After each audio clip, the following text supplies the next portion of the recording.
Everything's perfectly all right now. We're fine. We're all fine here now. Thank you. How are you? Everything is fine here on Detention Block AA23, a Star Wars podcast. I'm Mike, joined by Bogie and Zach. Some faces have returned. Bogie, it's been a couple of weeks since you've been on, and Zach, we were just talking before going live. It's probably been about 8 months or so, and we're super excited to have you guys back. A lot to talk about. Get the business elements out of the way really quick. If you're listening to us right now, hit that subscribe button, like this, comment. Any little thing that you can do really helps get our name out there amongst all the other Star Wars channels and podcasts. So our chat is up and running. Bring us your opinions, any comments or ideas as we are talking through our topics today. We'd love to hear from you guys. So voice your opinions. But yeah, first of all, again, welcome back, guys. Zach, I'll start with you since, it's been a little longer for you. What's going on? How you been doing?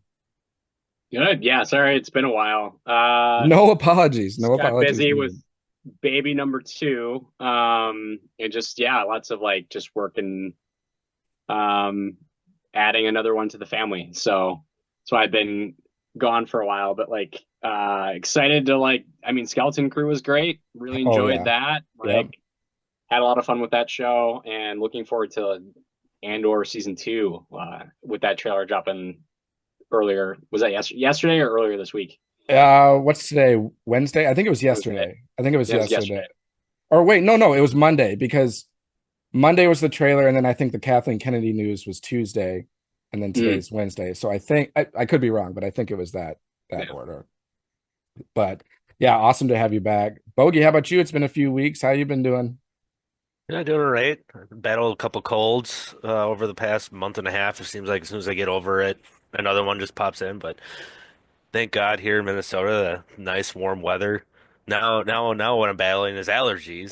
So it's one thing after another. But Go from one to the next. Yeah, I yeah, mean, flu was definitely going around. That hit our family, and that put us down for like 2 weeks. That was not fun, but yeah, everyone's battling some kind of sickness, allergies. But at least to your point, the warm weather is coming. The snow is already almost gone. It only took 2 days, and I'm so happy about it. But got a little bit of dog cleanup to do in the backyard, and that builds up from all the snow. So get to dive into that here pretty quick. But we won't talk about that. I don't think anyone wants to listen to that. Um, this is just kind of dog shit. yeah, literally. But we just have a few topics we kind of want to talk through. We've already kind of mentioned some of them, but there's been a lot of news items popping up. The first thing I want to speak to is that it was announced, I think, today. So it's like all these new news items coming up each day that Revenge of the Sith will be replaying in theaters on April 25th, to commemorate the 20th anniversary. Do, uh, I don't know like what all theaters it's going to be showing. Is it going to be like your standard theaters, AMC, Marcus, all that, or is it just going to be like select theaters? I think it's going to go pretty wide. I mean, they've done that with with Attack of the Clones at Episode One. It usually gets pretty wide distribution, but just maybe for the weekend or like a couple of days, and then it gets pulled down pretty quickly. Have you Okay. guys seen the have you guys seen the poster from, I think it's Matt Ferguson has been doing a lot of the anniversary posters. Is that the one with the Vader helmet, the big Vader helmet on it? Yeah, I've seen that. Yeah, he does some really cool work. I got his Empire Strikes Back poster when they had the anniversary poster a few years ago. And Okay. it's really cool. So he did the Revenge of the Sith poster. So yeah, that'd be a fun one to re-see again in theaters. I think I saw it like 3 or 4 times when it first came out in theaters. I have to say, I mean, it's one of my favorite of all the movies. It's, I think, top three. I think I have that one at number three or number four. But it's definitely the one I've watched the most because I feel like it's one of those that if you're just going to watch one Star Wars movie, that one just kind of makes the most sense to watch just because, the turn of Darth Vader is the most epic thing ever. Mhm. So you said it is going to be a couple days that it will show. It's not just going to be April 25th. I think they usually do it over the course of like that weekend, I but hope so. yeah, Because if they do that, then I should be able to watch it. Because I do want to go, but you know, kids, we'll see it. yep, We'll see kids how that goes. Bogey, you need to gonna go take see a it? work off.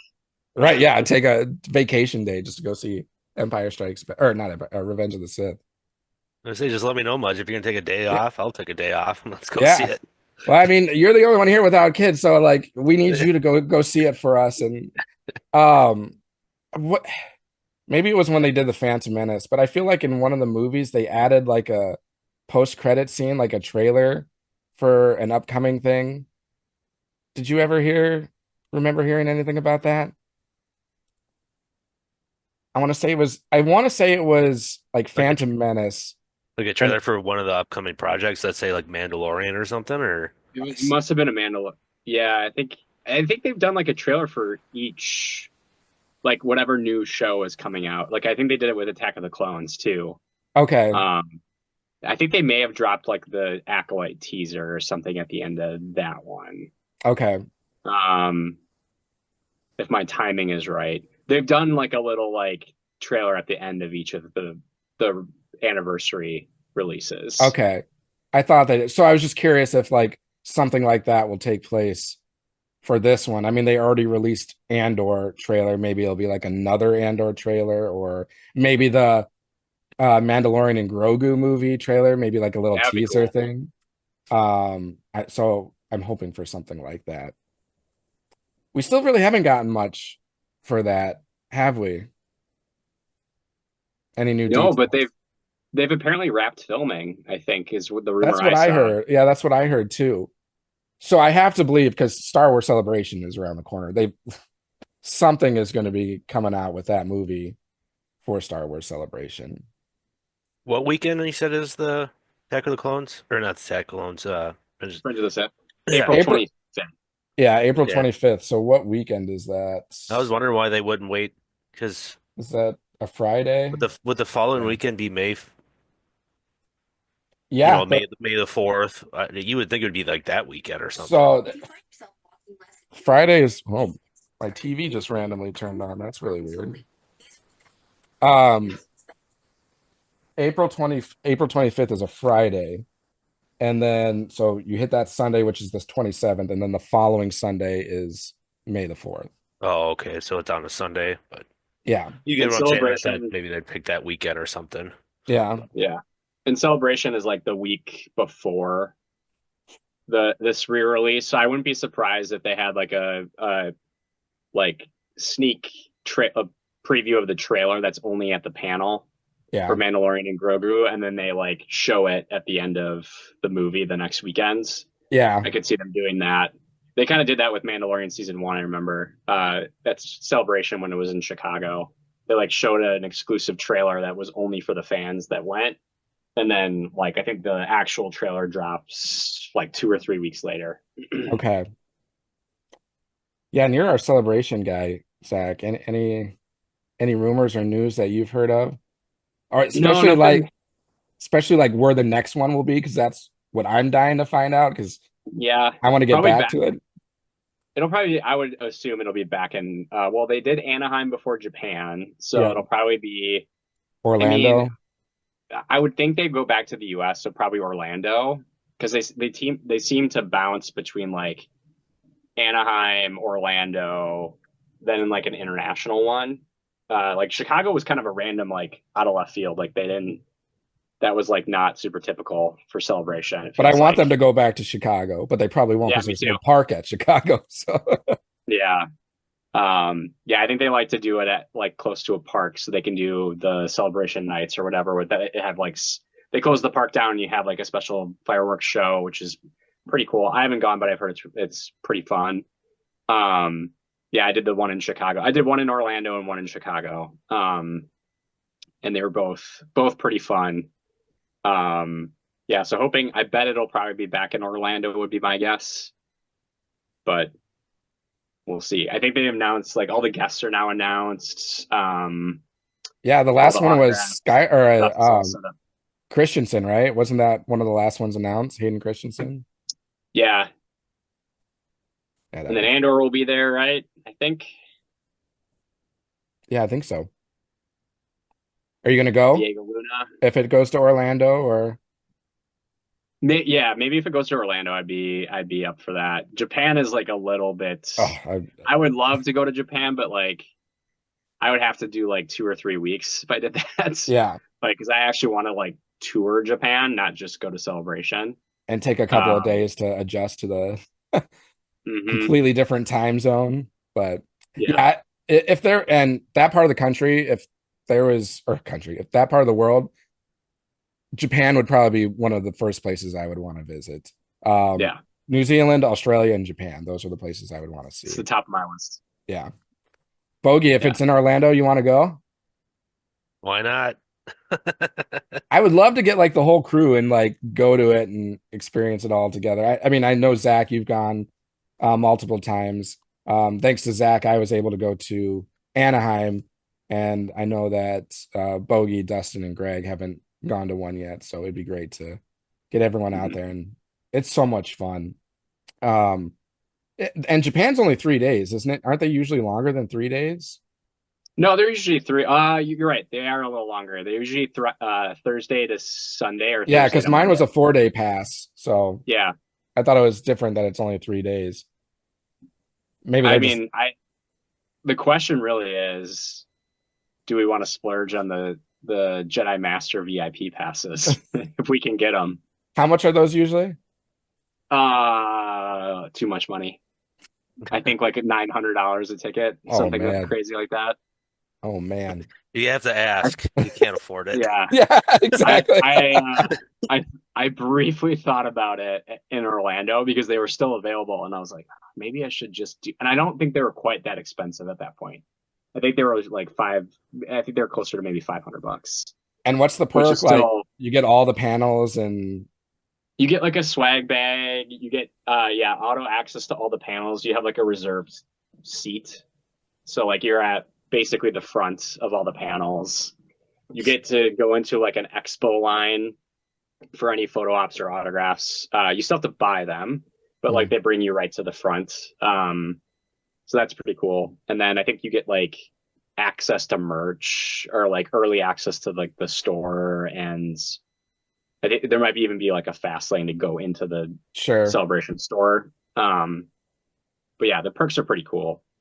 Um, but it's very, very, very expensive. Yeah, no, that perk is definitely good for the store because not only is it a long line, but all the good items get sold out right away. At least that was my experience. I was happy though that zip up jacket. I was able to get that for you and myself, and Yes, I saw that. I'm so like, that's the pumped. one thing I want, and we got it. So Yeah, I was happy about that. yeah, I was so pumped that you were able to pick that up because like I still, it's like one of my favorite Star Wars. It's my favorite Star Wars Celebration merch for Oh sure. yeah, I wear it so often. I love it. It's comfortable too. So Yeah, it was um worth the money. yeah, it sure was. So then the other item, Andor season 2 trailer. I know we've briefly talked about this a little bit, but and I did do a reaction video to it the other day. Just wanted to pick your guys' brains about what you thought about the trailer, what good things, bad things. Does it excite you for it? What do you think? I'll start with you, Bogey. Definitely got me excited to see some of like the different clips and action scenes, some of the actors. I think were there a couple that are in Rogue One but weren't in season one, Krennic is and the then first one that comes to mind. yep, and then like to see where some of the characters. And I thought somewhere in the maybe we discussed this in the group chat amongst ourselves was what's his name that was in the prison? It was um Melchi, or no, Andy Serkis's character. yeah, Andy Serkis. Yeah, was he? Did we see him in the trailer, or we just see like a credits of like his name show up? I saw his name is credited. Um, I don't know if it was like IMDb or something like that. So I saw his name listed, but no, he didn't pop up in the trailer. Okay, I'd be very intrigued. That'd be awesome if they could somehow bring his character back. I know he did jump off because he can't swim Yeah, off that prison platform, but I mean, if his character comes back, it just intrigues me, and especially how they have this laid out for. um, 3 episodes per week, and each of those 3 episodes is like a decade or no, a year by year jump. I find that very, very interesting because you don't see shows do that. So it's kind of a unique model to kind of show that. And so I hope that turns out very well. And yeah, like, and I think we were discussing before that it just seems like you're getting like a little miniature cinematic uh, presentation of it leading up to Rogue One. So yeah, I'm super super pumped and can't wait for it. Yeah, I feel like it's literally a movie length of content each week. I mean, how Yeah, often do you get like a new movie for a franchise week to week to week for 4 weeks? And I think the first one um, comes out right around celebration time, and then it ends right before May 4th. So it's a perfect time. I know it's only going to be 4 weeks, and I know some people are probably a little frustrated that, in a year that we don't have that much content coming out, it's just going to be a quick little presentation. But I am more excited for this format than getting like 40 minutes week at a time. I wish they would do this more for like the animated stuff that's, 30-minute. I think even the Acolyte was like 35 minutes on average per episode. It was like it just wasn't enough. And I think it really stalls the story that's being told if you're not getting more content at a time. Works. did they Go ahead. did they release average runtime per episode? I haven't seen anything, so I'm not Okay, I sure. just hope it's not going to be like half hours. I hope it's like a full hour, 3 episodes. You know what I mean? Not. I hope they don't skip because what Andor season one, how many episodes? I'm trying to recall how many episodes they totally It was were there also like it was 12, and it I was think 12? it was Okay. 12, and I think they were 40 to 50-minute episodes on Okay. average. I Okay. think one might have dipped into 60 minutes. But then you're figuring in a lot of it is also credits and preview or last time on Andor type of a thing. So Hmm. you're probably getting true like 40, 45 minutes of content in the episodes. So times that by That's what three. I bet. Yeah. I bet it'll be in the like just over 35 minutes to like 41, 42-ish an episode. Yeah. Let's just hope we don't get like the 25, 20, like those short episodes we sometimes got. I think it was in Mandalorian, Yeah. where it's like, all right, new episode of Mandalorian. Oh man, it's only 26 minutes. And it It's was gonna be probably a like quick a one. creature feature type of a thing, and then it's Yeah. done. I'm just going to jump to our chat really quick. So Damon says, I'm 20 and never seen a single Star Wars movie. Is it worth it now? Absolutely. It's Yeah. it's always worth it. I know there's things that are Patch in order. yeah, I know there's things that are hit and miss, but it still doesn't mean the original Star Wars and the things that originally drew the fans in aren't still there. I would definitely recommend start with the movies, go in the release order, original trilogy, prequel, and then throw in some of like Clone Wars, Rebels, all that stuff. And then if you want to get a little risky, venture into the sequel trilogy. Some people like it more than others. It it's entertaining, but it's just not necessarily Star Wars. And then there are good shows. Mandalorian season 1 and 2, fantastic. Even Skeleton Crew, which is more oriented towards kids, fantastic content. So yeah, by no means avoid Star Wars. There's a lot of good stuff still out there. Um, Hopefully you become a new fan of it. And And then despite if there's something bad, it still could be a guilty pleasure. yeah, You still end up maybe you like it and others don't. Like I we were mean just talking about like the sequel of the the sequel not everyone's favorite, trilogy. but some people Yeah. like them. So Yeah, and even like the Acolyte, even though people didn't enjoy it, some people were still watching it to like, you know, talk about it still. So there are elements of entertainment, no matter whether something's good or not as good, that you can get from it. Let's see. Scarab says, I'm starting to see more people who have never seen a Star Wars. We're all getting old. I like this format. Each block will be referring to Andor. Each block will be a mini movie event with complete arcs. So yeah, completely Yeah. agree. Excited for this. Um, Zach, how about you? Let's jump to you. What stands out to you watching the trailer? Yeah, I mean, I'm super pumped for it. It's Andor season one is like I would argue it's between that and I think Mandalorian season two for me are probably my favorite Star Wars shows. Andor might edge it out, but like because I have the guilty, like I just a huge Luke Skywalker fanboy. Like Mandalorian season Oh, two is probably just slightly above that it. ending. Were tears coming That down your ending was face on so that? good. They Yeah, were for me. I definitely cried. Um, but like, yeah, I like, and I also love the kind of what they're doing with the art of it. I don't know if you've seen any of the posters and the still images that they're posting, like that Mhm. that scene with Mon Mothma with all the characters dancing around her. Yeah, It gives me this like French Revolution painting vibe, which is that's super great. cool. Like that's what the like I saw like the poster and it's like Andor and almost like a portrait, Hmm. like an old portrait, which I think is kind of cool. Like they're trying to play up this sort of like revolutionary vibe throughout the whole content, which is what it's all about. Um, didn't love the trailer music, but like still got like I get what they were going for. Like they it got I think it was like on vibe with what they were trying to do with the trailer. But yeah, I'm super pumped to see like especially like I like that it's going to be like even though it'll be done over the course of 3 weeks, like the fact that you'll have like a full arc in a week and you'll kind of get to consume that. I mean, I'm sure you guys do this. Like, it's hard for me with some of the streaming services when they don't do all the content all at Hmm. once.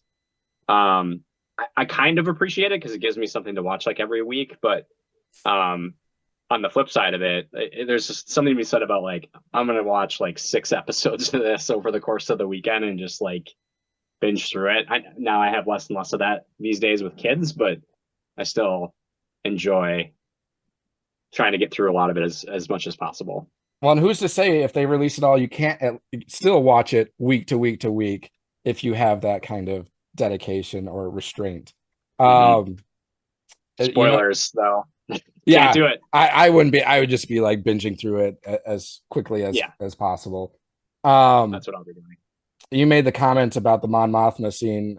The thing that stuck, like I thought of Rome, like it looked very Rome-esque to me as well in the background, kind of cultish.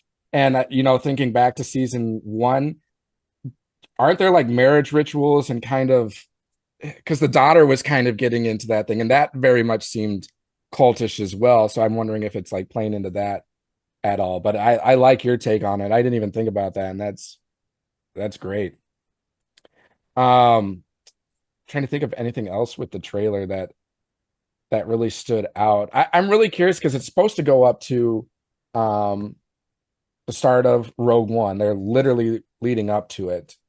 You know that character that we see Andor take out at the beginning of Rogue One, where his arm they're like running from the stormtroopers and his arm is injured and he can't like get over the wall or whatnot. Do you think that guy's going to be brought in? Because it seemed like they were kind of partners, but I don't know. Thoughts? In Rogue One or in the show Andor? Are they going to Rogue bring him One. into Andor season two, the guy from Rogue One that when you first meet Cassian, he's a partner with him and Cassian takes out his own guy. And like you can make that scene even like more powerful if you learn that they had like a deep partnership leading up to that. So that was just something that I was looking for when I was watching that trailer and I didn't see. So I was just curious. Um, de- definitely seems very action filled. At least the trailer definitely emphasized the action elements to it.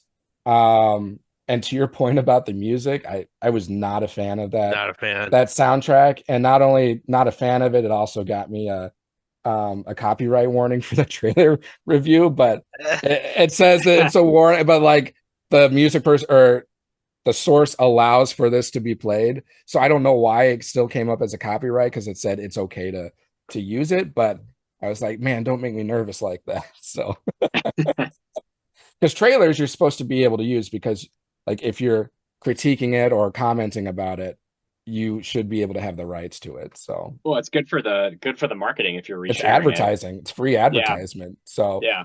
but it's probably because it's an actual soundtrack and who knows if the artist of the soundtrack gave the rights to it. So that's the questionable part.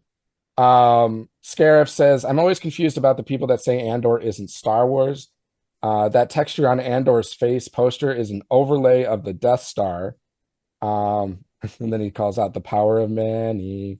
And then we'll see how he sprains his arm. Okay, so we'll see how the guy Yeah. sprains his arm. It'll probably be in the last arc.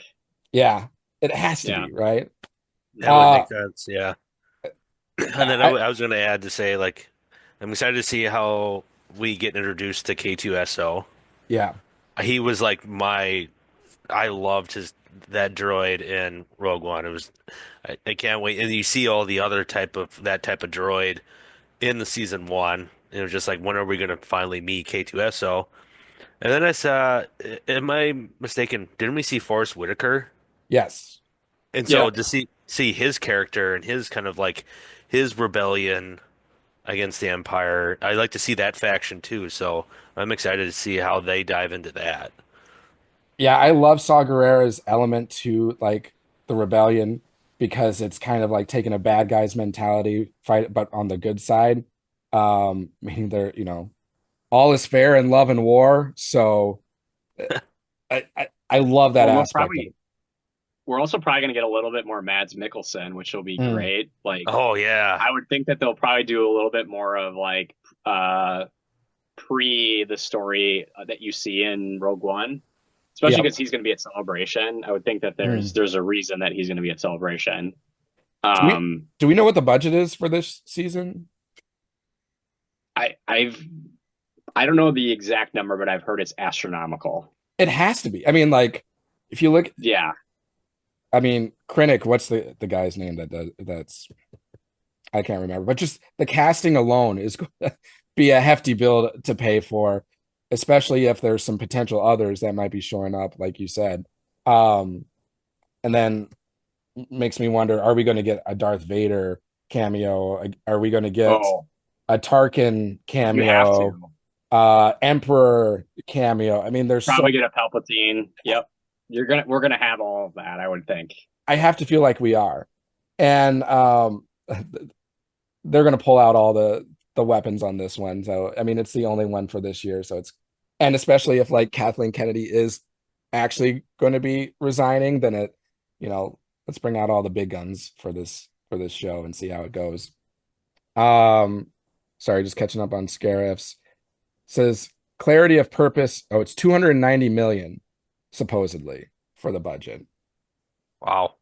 So It's lots for a that show. that is a lot. 12 That's like episodes. Game of Thrones level, if not higher. Yeah. Well, I mean, just look how well it was received in terms of like awards and recognition. I know, and I know Scarif kind of alluded to this about not understanding why the comments about it not feeling Star Wars or whatnot. And I know it didn't get the viewership up front. Isn't that correct? But the reception it got from the people who did view it was very high, was received very well, and critics and everything really gave it high marks. So I think we're going to see a dramatic change for season 2 on the number of viewers we get at the get-go. Again, not only is it the only Star Wars show, major Star Wars show going on for the rest of the year, because I think we get Visions. I think we're getting another season of Visions by the end of the year.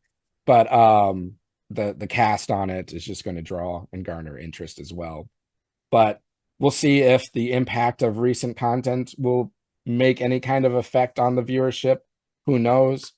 But juggle that and with the news with Kathleen Kennedy, maybe that will bring more people in to increase interest again. Who knows? So many things up in the air. But I'm right there with you, Zach. In terms of Star Wars shows, I think I would put this one even over Mandalorian. I think Mandalorian was more of a true representation of what people think of as Star Wars. It got all that, a bounty hunter that looks like a Mandalorian, just the quest aspect to it and everything. And Andor is just a better content. It's a better production. It looks good. It's a great story. The casting is top notch. I just think everything was super great with Andor, even though people might not feel it was as Star Warsy as maybe Mandalorian. I still felt it was very Star Wars, but I can understand why some people might have thought differently. So It's probably because it steers a little more towards like gritty war epic than it does like more sort of pulpy, kind of what George Lucas was going for with the original Star Wars. I mean, Mandalorian I think gives off those vibes too, because it's very clearly like a lot of the original Star Wars content, or like the OT, is drawing heavily from like Kurosawa films and spaghetti westerns, and kind of them mixed with Flash Gordon. So it's those kind of three things mashed up. And so you kind of get that with Mandalorian like pretty healthily, especially like right at the beginning, very, very spaghetti western feeling. But like I could see where this doesn't feel as Star Warsy, because it's very much like a war movie almost, with some like rebellion, revolution, like that huge theme to it.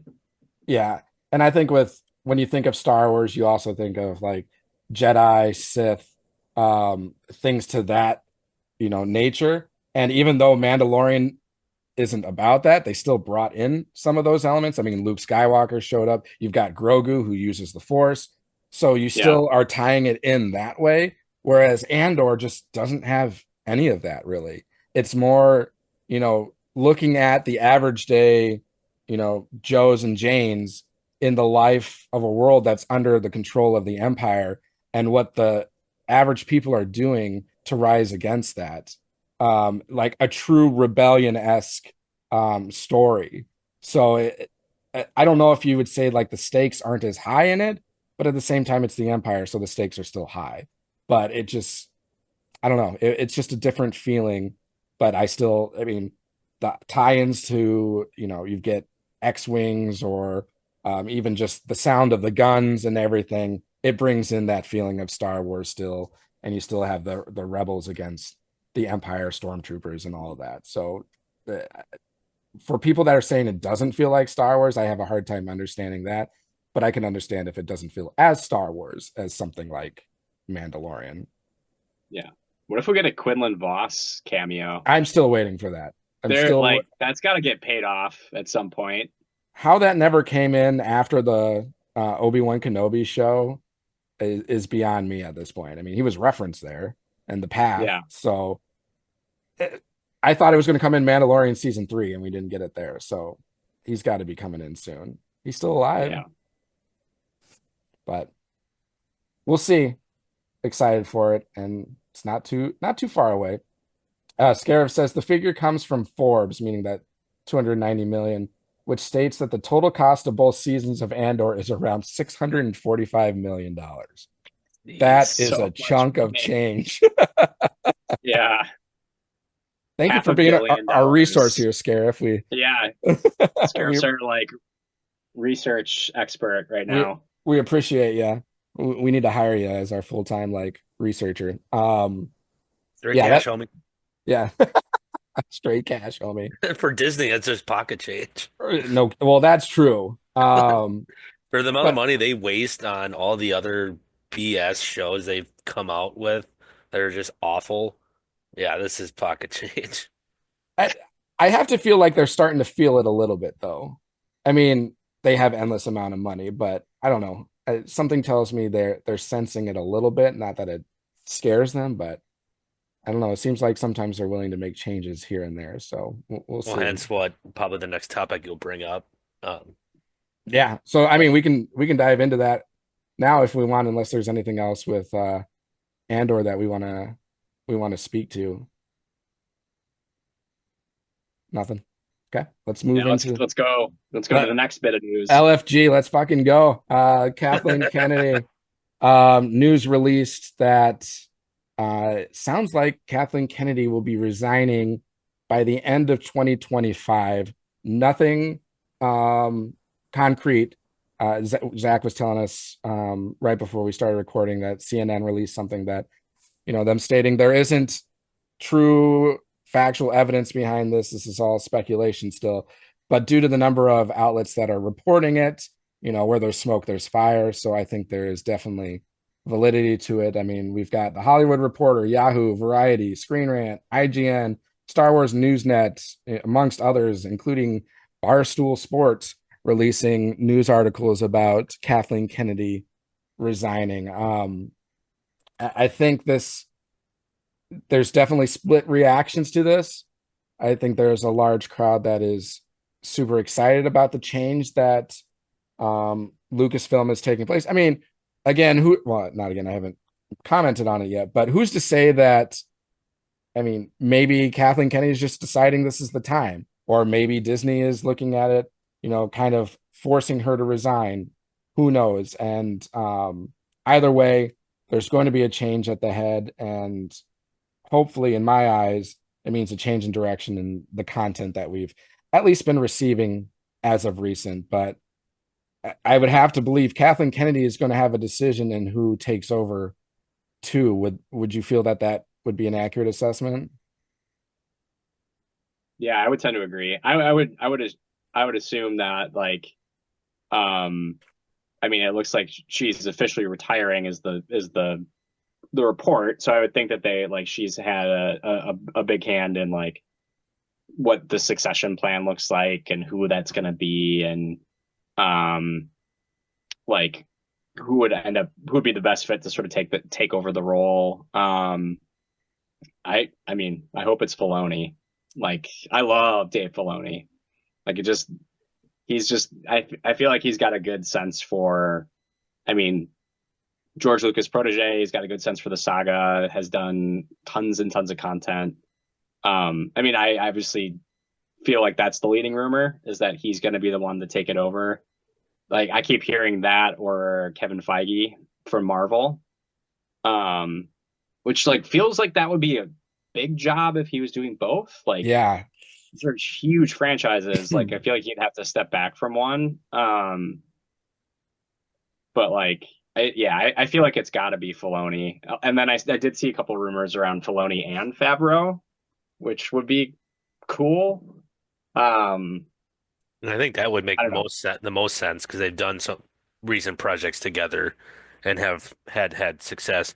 I can't see Kevin Feige taking it just because, again, that'd be a lot to fill in along with his Marvel role, and his Marvel, you could say, has been kind of wavering the last few years. There've been a lot more misses than hits, so I could see them maybe.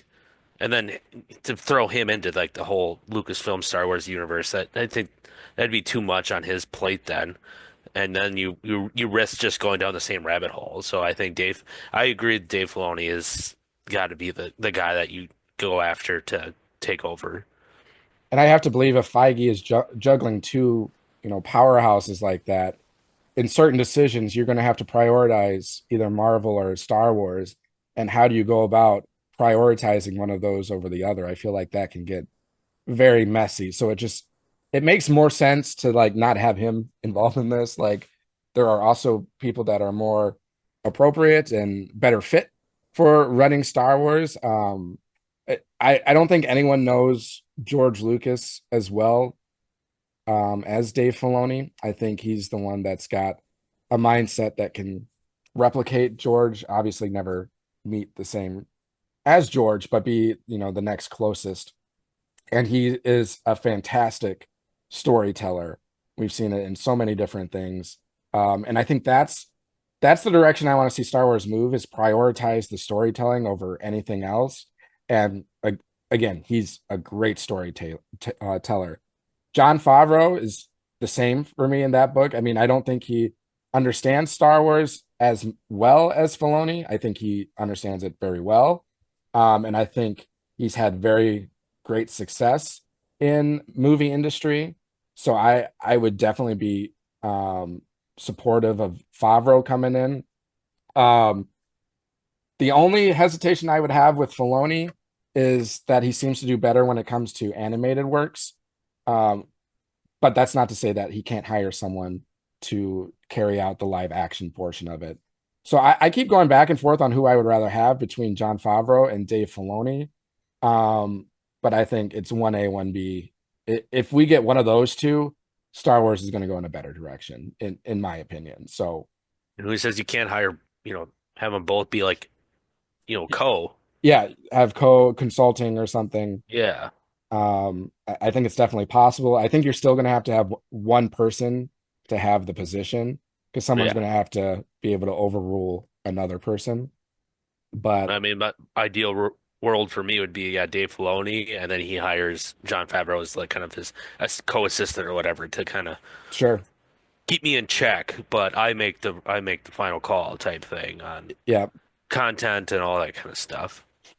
But I know there's also many other names out there, and it just again, we don't know who's going to come in. And for those that are, rejoicing and saying this is great, this is, a new hope for Star Wars franchise, be careful because you don't know who the next person coming in is. And it makes me think of like sports when you have a coach that like you're just like, I want to get rid of this coach. I want to get rid of this coach. It only works if the next person coming in, is ready for the position and can be a great coach. Because if they don't, then things could get worse. So, but as far as my stance, I'm hopeful. I'm excited because I think it would be someone like Dave Filoni. Dave Filoni probably makes the most sense, even though, again, I don't know if I would rather have John Favreau or Dave Filoni. But with how they've promoted him already in the past, they might just bump him on up into that position. So we'll see. Any other thoughts on that? What's been like the time frame that she's been in charge? Like, I guess I don't know About 2014. Since technically before the sale, I think. Yeah. Because George Lucas appointed her as the sale was going through. Okay. Yeah. To Disney. Was that I think she's 2014? been 2014. I think was when the 24. Yeah, I think it was 2014, 2013 is when the deal went final because we got Force Awakens when 2015? Yes. I think that's right. So it had to have been. She probably was like 2013. Yeah, that could have been 2013. Because I think that movie was in production for at least 2 years. Okay. And like Might even be 2012. It's going to keep going back a year. Yeah. In her role, like, is she kind of like I say what goes and doesn't go throughout all of Star Wars content? I mean, she gets the last say outside of, Disney, because, if Disney wants certain aspects or elements within like Star Wars, they're going to be able to have some kind of say into it since it falls under that umbrella of Disney. But in terms of like Star Wars Lucasfilm decisions, she's making all those final choices. Okay. Because I didn't know. I guess I wasn't quite sure, like, exactly what kind of a role she is. She's kind of like a CEO, or is there like a board that like goes through these decision processes for content, So or she always has the final say? she's essentially George Lucas, but George Lucas was independent. So he had no one to report to, so he truly had free range to everything. Whatever he wanted goes. The fact Okay. that Lucasfilm is not independent anymore, it's owned by Disney. Disney still gets, their stakeholders Yeah. still get say into the Yeah. So she'd be accountable to the CEO, the board, probably a lot of the C-suite too. So I'm sure that they have a lot of decision power in terms of like how much money Lucasfilm gets. They probably could even like have veto power in terms of like what projects actually get greenlit, which don't. Are like, is this content gonna sell? Like, I would assume that like from her angle, she's in charge of a lot of the creative decisions, Yeah. but there's still a lot of business decisions that would happen at the parent org that she would probably have to abide to. I would think is how that would work. Yeah, and I would have to believe when certain things have been cut, it hasn't necessarily been just her decision. She's probably the one voicing it because she's being told in her ear, like, no, we're not going to go forward with that, or we want you to change this into a different direction or something like that. So I know Kathleen Kennedy does take a lot of the brunt of, the criticism with everything, and that's why I said, like, be careful because the next person that comes in is still going to have to report to Disney as well. And, they're still going to have some decision-making power in the situation. So the grass isn't always greener, but if there's someone like Dave Filoni in there, I think there's certain elements that can be rejuvenated within Star Wars. And that comes back to the storytelling capability. And that's why, I mean, if you can tell a story, you can make anything good. Honestly, if you can make a story, find the right people to fit the roles, it's going to be good. So I think Dave Filoni and Jon Favreau can do that very well. And I guess just going back, I mentioned that it excites me that someone new coming in. The reason why, like, I have hesitations with Kathleen Kennedy more goes back to when Star Wars was purchased by Disney and like the keys were handed over. There were certain promises that were made to George Lucas about maintaining, his story, continue the progression of the characters and everything that was promised to be honored. And many of that didn't come to fruition. So like I peg that on Lucasfilm. I peg that on Kathleen Kennedy for not holding true to those. And I mean, simple things like the character of Luke Skywalker, who he turned into, was not the same Luke Skywalker we had in George Lucas.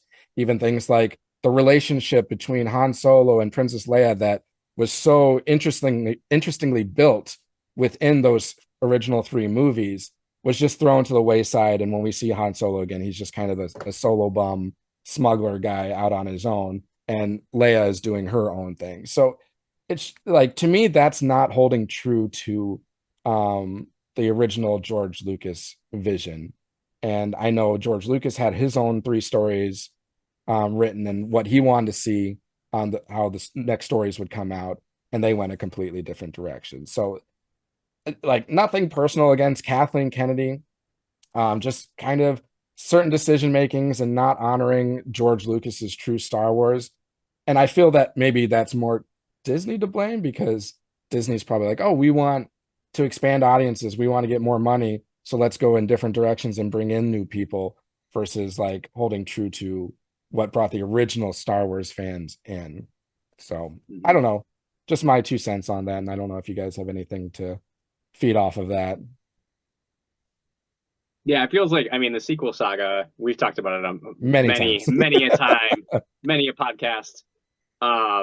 It does, to your point, feel a little bit of a like weird to have these 3 characters in the original trilogy go through these moments of growth, and like the whole concept of the hero's journey being brought, like that's one of the big things that George Lucas built Star Wars on, was the Joseph Campbell's Hero with 1,000 Faces, which talks about the hero's journey. Highly recommend to read it. If you haven't, it's super interesting. You can see how he kind of applies it to Star Wars when you read the book.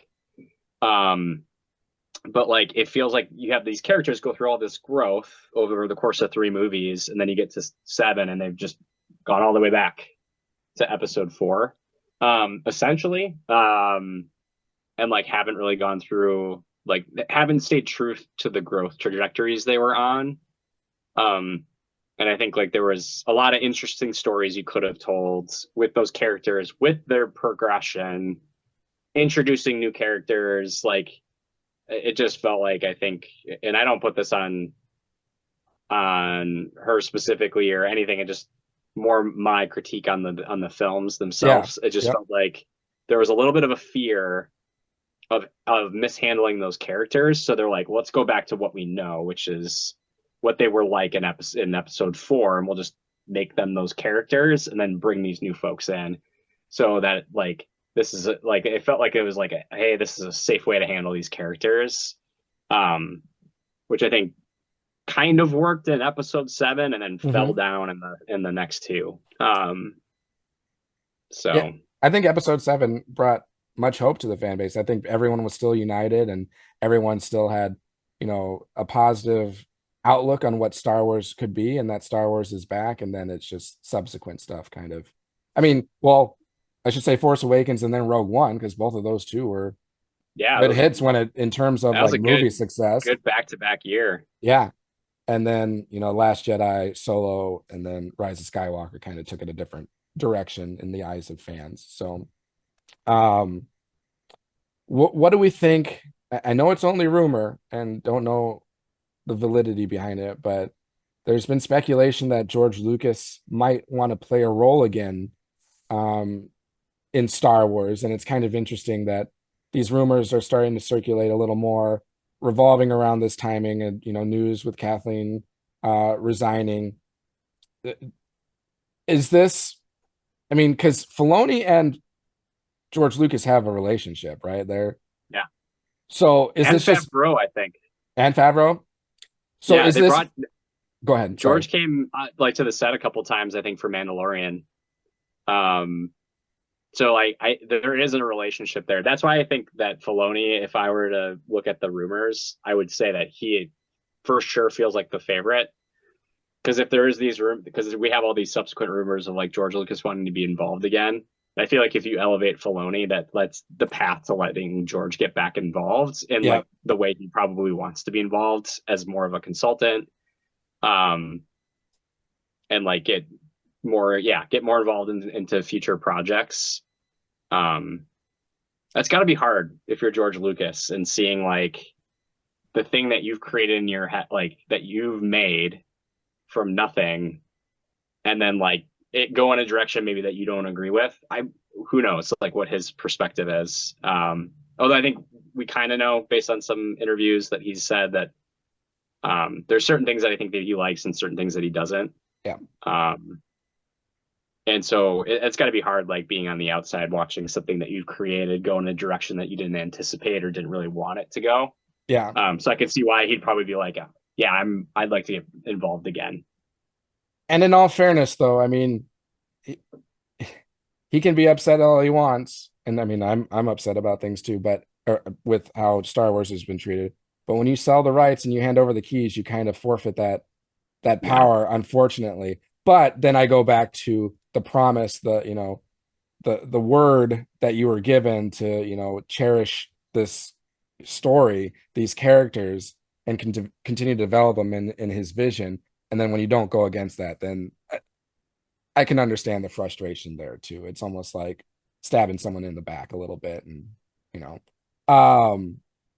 but if Filoni does end up heading Lucasfilm or Favreau, I feel like that does bring validity to your point in those rumors with George Lucas. Even if he doesn't like specifically play a role, just the relationship alone that he has with them, he's obviously going to give his insight. He's going to consult one way or another. So, I mean, it makes me feel like that's where these rumors are coming from, this potential Filoni or Favreau taking over Lucasfilm. So yeah, we'll see. I even saw Disney. I feel like Disney issued a statement too around that, saying that like the door is always open if George ever wants to make a film.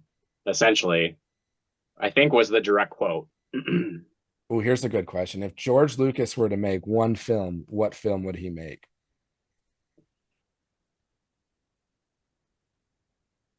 First in of the all, Star Wars universe, or like just outside? No, sorry. Yeah, within the Star Wars universe. Like he gets greenlit for, you get one movie you can make anywhere in the timeline of Star Wars. Where do you think he goes? Does he like go back to the sequel trilogy era and like I'm going to try and write this a little bit better, or does he go somewhere completely else? I personally, and he probably wouldn't, because he doesn't really get involved with like Legends or the expanded universe, but I would want him to go all the way back to like the Old Republic, just so he can set a precedent in that era and make sure like no one else like fucks it up. Just like, this is how the Old Republic's going to be now. Filoni and Favreau, you can take it whichever direction you want, but that's what I would love to see. But curious what you guys think. If George Lucas could do one more film, what would he do? I'm going to say the one that I think he would want to do, and then the one that I want him to make. Okay, let's do that. So I feel like he would do the movie that James Mangold is making right now, which is the origin of the Force, like going all the way back and like the origin of the Jedi and like the start of the myth. I think that's what he would want to do. Yeah. Selfishly, what I want, the wills. Selfishly, what I want him to do, I'll take my like fanboy, have him redo 789 out, but I would want him to do Shadows of the Empire. That would be sweet. Yeah. That would be awesome. How about you, Bogie? God, I don't know how I can up that. Those were great picks, Zach. When you were like saying that, I was like, God, that's where my mind was kind of going too. But yeah, I mean, definitely agree with you much. I think maybe like in the Origins or like the Knights of the Old Republic, if like something in that era. But also wouldn't mind seeing what his thoughts are of like the clone. Like I know he did Attack of the Clones, but we kind of just jumped right into Revenge of the Sith. We missed that whole era of like live action. We got the cartoon, sure. I want to know what George Lucas's kind of like thoughts was, and if he were to make a movie of an actual war. It's Star Wars, but we always see it's always like a rebellion or it's the start of a war, or how about we see an actual like film of just the actual war and Yeah, that and how would George Lucas write it would be something I'd be intrigued about. you saying that just popped an idea in my mind. Like, what about like the Battle of Jakku, where like the Yeah, final big battle between the remaining Empire and That'd be cool. the rebels at their amongst the height of the rebellion. So that would be kind of cool, and that would maybe impact things a little bit more because that's to what isn't that 5 years after Return of the Jedi when the Battle of Jakku took place? I think it is. Yeah, it's about that. I think it was like 5 or 6 years. Yep. So that could set another direction going into the sequel trilogy, or maybe set certain precedents. Maybe he could bring in a little bit more, because obviously Snoke was like a clone, because you see in Rise of Skywalker a bunch of different Snokes, and it was all Palpatine and him trying to become immortal essentially. So maybe he can do a better job of tying all that together and make it a little bit more meaningful. Who knows? But to your point, it would be a big battle. It would be all out war between the Empire and the rebels. I don't know how much Luke Skywalker would have been involved. Do we know how much Luke Skywalker? I know there's books on it. I haven't read, but if he was involved with the Battle of Jakku at all. but then my only other suggestion would be just a straight up Wookiee movie. Do you see Chewbacca's? You've But got the holiday Chewbacca's, special. yeah, the That's holiday. a But Wookiee Yeah. no, movie. but we need a full length of that of Chewbacca's That's dad George watching, Lucas's Wookiee movie. just Yeah. watching who knows what on that. The a virtual porn thing that Yeah, what's his name? Grouchy, not Grouchy. I forget what his It the is gra- grouchy. is it Grouchy? The grandpa's It is name? grouchy. Yeah. What a dirty little Wookiee that Grouchy is. I'm yet to watch Or the is it full. itchy? Itchy. It's itchy. I think It it's might be itchy. itchy. I think Yeah, it's it's itchy. itchy. It's been I've not been able to watch the full length of it, but I did watch a YouTube clip of the scene you were telling me watch, and I just could not stop laughing. I Well, was and like, "What is this?" Didn't and George Lucas? Didn't he direct that he or? created that, Yeah, and so he immediately just said, "We just need to get rid expand of this." just Yeah. expand on it. I don't. So I don't think he had a lot of hands. I think that was Yeah. like he didn't really have a lot of hands on that project. Probably It not. was like a license, and he had approval rights over it, and then like it was taken by a whole other crew. There's a good documentary online about it. About the making of the Star Wars. Or it actually might even be on Disney Plus. I can't even. Probably is. I think it's Disney Plus. The holiday special is Um, on Disney Plus too. If you, at Yeah, least it was. I don't know it's. if it still is. I don't think it. I still is. I have my bootleg copy over there somewhere. It's on Um, YouTube. yeah, but yeah, they talk about it. It's pretty. It's a pretty like interesting how it was made, um, and like how it was written, and like how they got the main cast involved. One of my favorite That's a fun stories. piece of content. One of my favorite stories coming out of that is the fact that George Lucas told everyone to like get rid of every copy of it, and like this never needs to be aired Yeah, again. But Carrie Fisher held on to her copy of it, like despite of yeah, what he said. Like that seems like yeah. just like a Carrie Fisher type thing to do, and I love that aspect. So it Was makes me wonder: is like the YouTube video that we have now a product of like Carrie Fisher holding on to her copy and then sharing it to the world without everyone knowing? Yeah, it's just Turns out it's just the reason we still have it is Carrie Fisher's just burning like copies of her VHS master tape that she has. Just constant. Record, Wasn't that record, like in record. an episode of like Big Bang Theory of them like hunting down this video? Oh, it might have been. It might have I been. think it was. I know she is in Big Bang Theory a couple of times. I think she shows up Yeah, I twice, thought there 2 or 3 was like times. they show up to her house trying to Yeah. Yeah. steal it or James Earl something. Jones is in it It's either too. that or some other show. So is Mark Yeah. Hamill. Mark Yeah. Hamill. Oh, that was a good show. I just saw a scene where it's Sheldon's wedding Mm, and Mark Hamill is officiating it or whatever. What do you call it? And they're yeah. asking him all these Star Wars questions. And he doesn't know the answers. And Yeah. he's like, do any of the Star Wars ships have wheels? He's like, I don't know. That's hilarious. Oh, that was a good show, Big Bang Theory. I give credit to like nerdom becoming more popular because I feel like that really turned around in like the late 2000s, early 2010s when like Big Bang Theory was like at its height. Like it Yeah. was bringing like I don't know, someone that was a nerd like growing up like being made fun of for being a nerd and being into these kind of things and then seeing everyone being like, "Oh, being a nerd is awesome. Nerds are cool."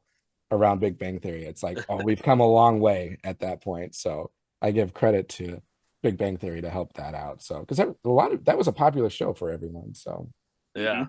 And Yeah, I feel like it wasn't just Star Wars. They nerded out on Star Trek as well. everything. Yeah. Everything. everything. Superheroes, everything. I forgot to mention Zach. So, Bogey's big thing is he's a big Star Trek fan. So, Oh, okay. very knowledgeable in that. Big Star Wars fan as well, of course. But because, Just sci-fi in general. he's a big fan of Alien. I'm a big fan of Lord of the Rings as well. So like we dive into everything, but Bogey is Yeah. a big Trekkie fan as well. All right. Anything else we want to talk on in regards to either all those or the topics we went over or anything else that we're missing? No? Can't think of I don't anything. think so. Well, again, it was great having you back, Zach. It's been too long. Hopefully, we can see you pop in here a little more often. If not, again, no pressure, but really appreciate All all the the pressure in the world now. Of course. really My appreciate all schedule the. should be coming down a little bit, so hopefully we can make it a little bit more. I feel like of all of us from this group, you have the most Star Wars pure knowledge, so it really becomes beneficial for me and the rest of the team to have you on. So I say no pressure, but then now I'm adding like all the pressure to him. But Yeah. Like, No, you need to come back on. yeah, but appreciate you jumping back on and glad to have you back. Bogey, glad that you're feeling better now and looking forward to more recordings coming up and then Andor just around the corner and we'll be reviewing that. I think the schedule will be different because of it being essentially 4 movies in 4 weeks. I think our strategy will be those will be released on Tuesdays.